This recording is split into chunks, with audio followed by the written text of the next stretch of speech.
Along the coast of California, one of the smallest marine mammals in America nearly vanished without anyone noticing. The southern sea otter once floated in huge numbers from Baja California to the Pacific Northwest. They lived in kelp forests, rocky coves, estuaries, and cold coastal waters where waves crashed against the cliffs. Their fur was the densest of any animal on Earth, with hundreds of thousands of hairs packed into every square inch. That fur made them almost impossible to sink in cold water. It also made them worth a fortune. Beginning in the 1700s, fur traders hunted sea otters across the North Pacific. Russian, Spanish, British, and American ships moved along the coastline, killing otters for pelts that could be sold overseas. The animals were easy targets. They floated on their backs in groups called rafts. They rested at the surface. Mothers carried pups on their chests. Hunters could wipe out entire groups from boats. By the early 20th century, California's sea otters were believed by many people to be gone. Then, a tiny remnant population was found near Big Sur. Only a few dozen animals had survived along a rugged stretch of coast that was difficult for hunters to reach. Every southern sea otter, alive in California today, descends from that fragile group of survivors. But the otters were not the only thing that had disappeared. Underwater, the ecosystem had changed.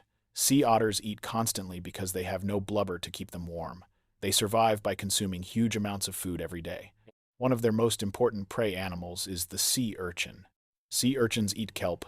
When sea otters are present, urchins hide in cracks and feed on scraps. But when otters disappear, urchins can spread across the seafloor in massive numbers.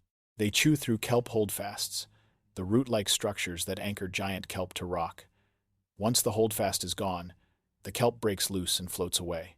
A living underwater forest can become a barren field of purple spines. Kelp forests are not just plants in the water.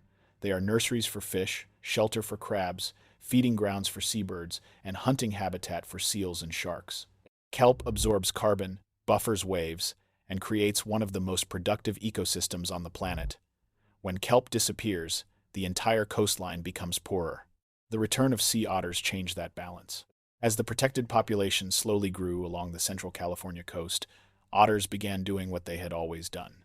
They dove to the bottom, grabbed urchins, crabs, clams, mussels, and abalone, then floated back to the surface to eat.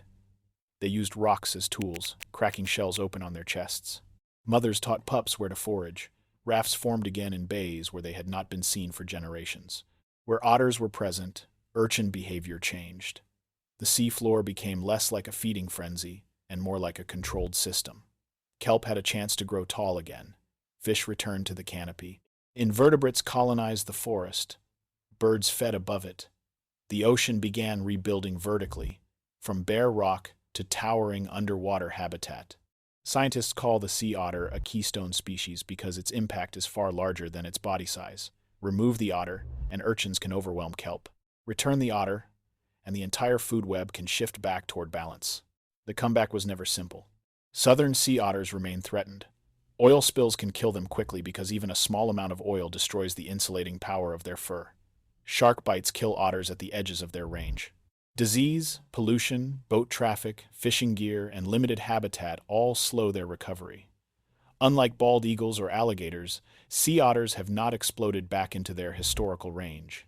Their population has grown, but slowly. In the late 1980s, wildlife officials moved otters to San Nicolas Island to create a backup population in case disaster struck the mainland group.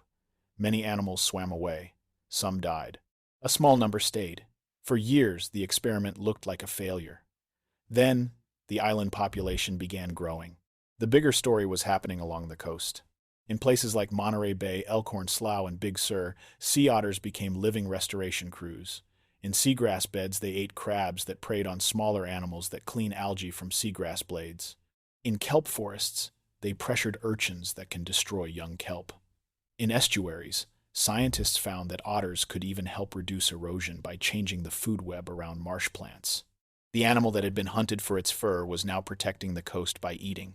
Not by engineering seawalls, not by planting kelp one strand at a time, not by building machines under the waves, by returning a predator to the place where it belonged. The southern sea otter is still not fully recovered. It still occupies only a fraction of its historic range. But the lesson from California is already clear.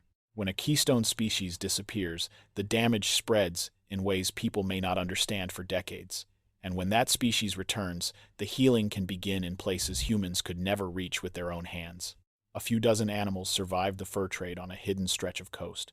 From them came every California sea otter alive today. And with every dive, every cracked urchin, and every raft floating in the kelp, they are helping rebuild an underwater forest that once seemed destined to disappear.